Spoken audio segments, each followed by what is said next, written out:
Hello ladies and gentlemen, tubers and groovers, welcome to this edition of Take the Fear Out the Gear with him, Mr. Chumley Warner. And him, Mr. Jason Bangers. Today we are going to harp on about just how to get good cheap photography done. Simple as that. And Exactly. we mean cheap, don't we? I mean on a budget, really on a budget. We have here. This is one of the original Canon 30Ds, one of the original digital That cameras. might even be a 40D, that one, Si. 40D, yeah. I've got the 30D next to it. That's right, you have. Getting confused so early on in the video.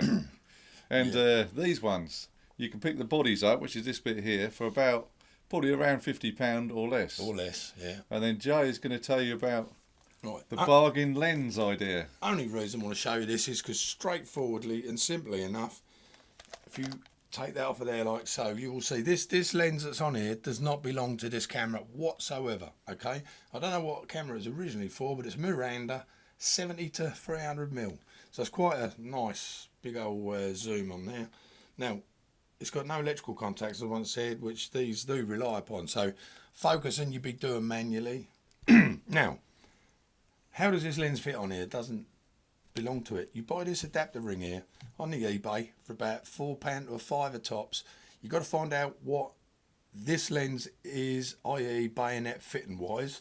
You need to know what your as an EOS. Yeah, Canon EOS, yeah. And then it fits on, it converts it to fit on there. I've now got a really big zoom lens and the focus is on there. And how much do you reckon you paid for that one? I paid less than £10 for this lens. Cool. I paid about, I don't know, £3 for the lens out of a charity shop and about £5 for the ring. So for less than a tenner, we've got a really good bit of glass on there, and you can find Carl Zeiss lenses and that in these charity shops for next to nothing, because they don't realise that these lenses will fit on a digital camera. Everyone thinks they're for 35mm only, but they're not. However, with the ring, you can buy pretty much any lens you want to fit on your body. That is why I wanted to show you that camera. It's as simple as that, just so cheap. And then, very similar, this is the 30D, I've got it right. Yeah. What this is again, it's not a Canon lens, this is a Tamron lens. Again, second hand from a charity shop. Cheap as chips. And you can see on this one, it's got the gold contacts. So this one will autofocus. Yeah. Probably paid a bit more for that one. I think I paid about 20 quid for that one. What, that lens? Yeah. Good grief. Which is, it's a nice lens. You see what I mean, tubes? So that's, before we go to this one, this is a 7D. These ones don't take video, so just purely photos on this one. Yeah, this one again, this is an old Mark 1 7D. This one will take video. Quite a bit more expensive though. You're looking around 200 to 250 for one of those, Yeah. but considering the price, probably 1,500, 2,000 originally. You got a lovely camera again. I picked up a cheap Canon lens for this, 25 quid. So that's really good. Cash Converters is a good place to go for lens, guys. We do endorse them. No, we don't endorse them. We encourage you to go there, is what we do. But we find some good lenses there. The guys ain't stupid in there, though. They don't know what's what, but they're still pretty cheap. And then this is we in between the still cameras and the video cameras. Here's your GoPro. Probably seen your GoPro before. This one's a Hero Mark III. Probably the most versatile cameras in the world, I should say. Exactly, and this one cost me around £30. And obviously these will take still pictures. They'll do your video, plus they'll do your time lapse. And if you want to do like the Lego animation we talked about last week, Stop animation, yeah. perfect. Brilliant for it. And I'll hand it over to you, Jay, on the old video cameras. All rounder. Yeah, now this was quite an expensive camera in its time, like thousands. But today, this is the NEX VG10. Okay, I can't. So many cameras, I can't remember. It's got one beast of a lens on it, 18mm to 100. Now, 18mm gives you a really big, wide-angle shot. And for a lens that big, that's quite something, I would say. Now, I'll tell you what, this is it's awkward to film with because you've got to set it up. I mean, most cameras will have a, just an automatic thing, Bosch. This has got that, but for best results, you've really got to go into manual settings, and as the menus are really fiddly on it. It's really fiddly. But the best thing we found about this thing is the photographs on it. It takes the most magnificent photographs. I mean, it's 14.2 megapixels for your photographs, which is quite a lot. I know it's not a lot these days. So I would use this mainly for taking pictures. It's phenomenal, depth of field and everything on there. So that was, you're going to look, I don't know, today maybe 250, but about £300 for a real good one. The lens is worth that on its own. This thing here, cheap as chips said, to a penny. This is an ex-BBC outdoor broadcast camera. This is where this come from. Now, this is your Handycam by Sony. Sony DCR, that's Delta Charlie Romeo, stroke Victor X-Ray 2100E, okay? Just so you can go look them up on eBay. Great camera. Used it, did a video out here with it, put it on the capture card, captured it on the computer, and was really unhappy. I was gutted. I thought, well, I've seen them on TV. I've seen what I've watched the interviewers using these, and the picture quality is great. So, well, where am I going wrong? Well, when I connected it straight into the TV and come straight off a digital video, because it is digital video, it takes a cassette in there. It's like a DAT tape, if you like. It was fantastic, crystal clear. It was just beautiful. But you can zoom in and zoom out up the top here. So if you're handling it there, you can zoom in and zoom out if you're a skateboarder. Or you can do it from here, okay? And you can hit record there, you can hit record there and record there. It's got 3 record buttons on it. Now for about 100 quid, you got yourself a really nice broadcast quality camera with 2 filters built in inside here. So what are filters? Well, it's like when it's a bright day, you put a pair of sunglasses on. You can drop the lux on your video without losing your video quality. You know, you can still keep your video filming in its full range. Okay, now that's that. Cheap, like I say, really, really cheap and really good. This, watch out, Beatles about. That's an awesome piece of kit, isn't it? This is VHS, right? And you might say, well, I want one of them.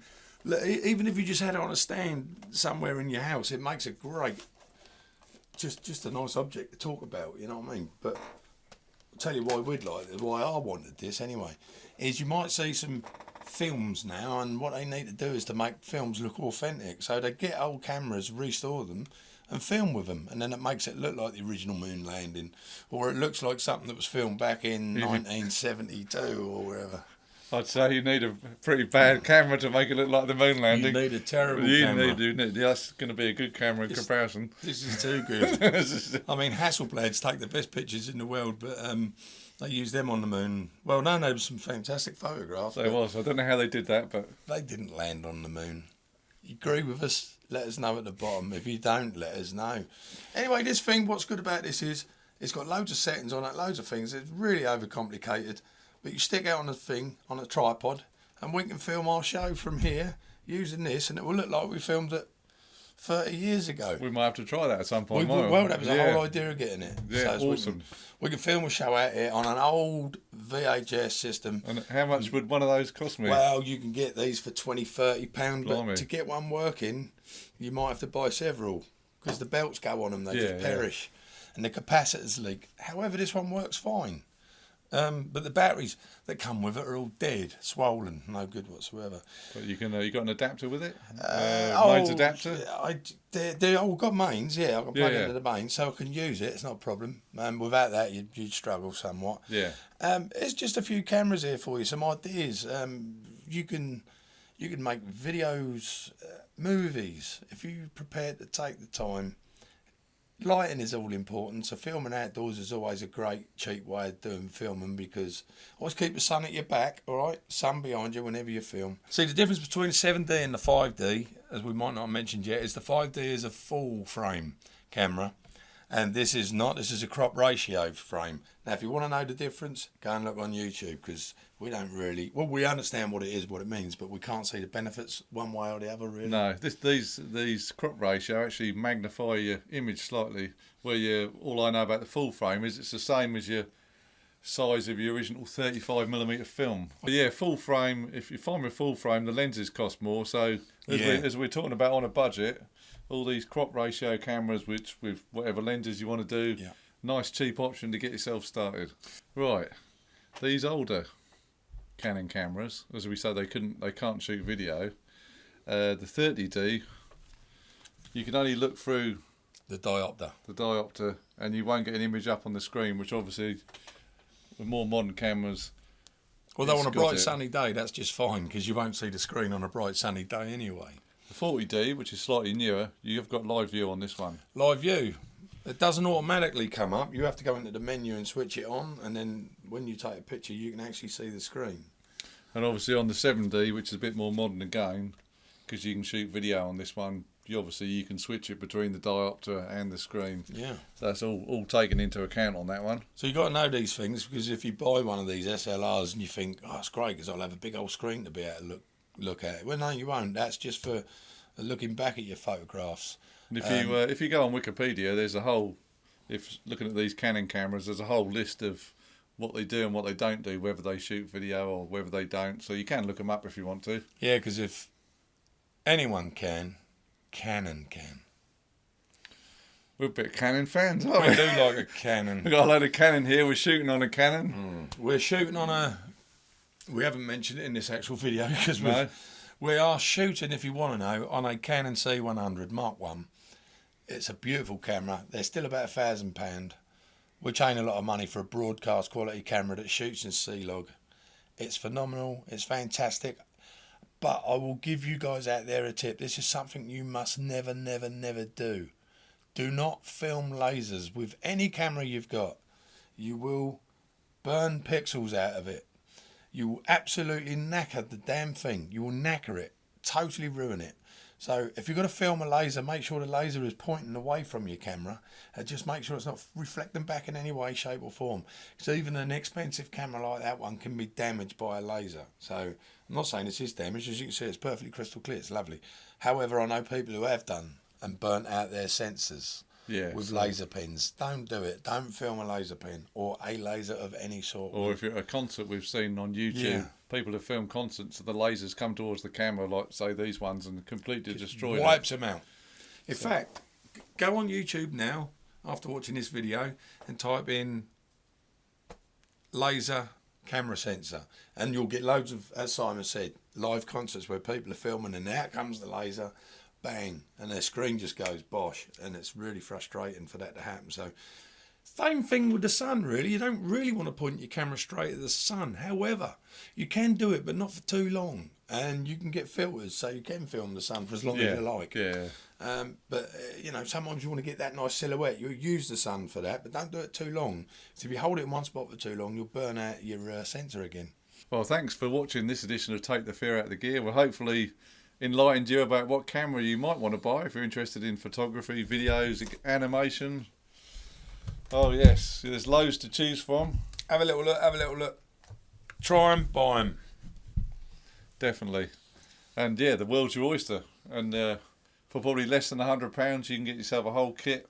Amazing. Be a Steven Spielberg. You can be a Spielberg if you want. For copyright, that's probably not a bad thing, is it at all? No. Anyway, ladies and gentlemen, from him, Mr. Chumley Warner, And from him, Mr. Jason Bangers. we bid thee farewell. Bye, tubes. See you later.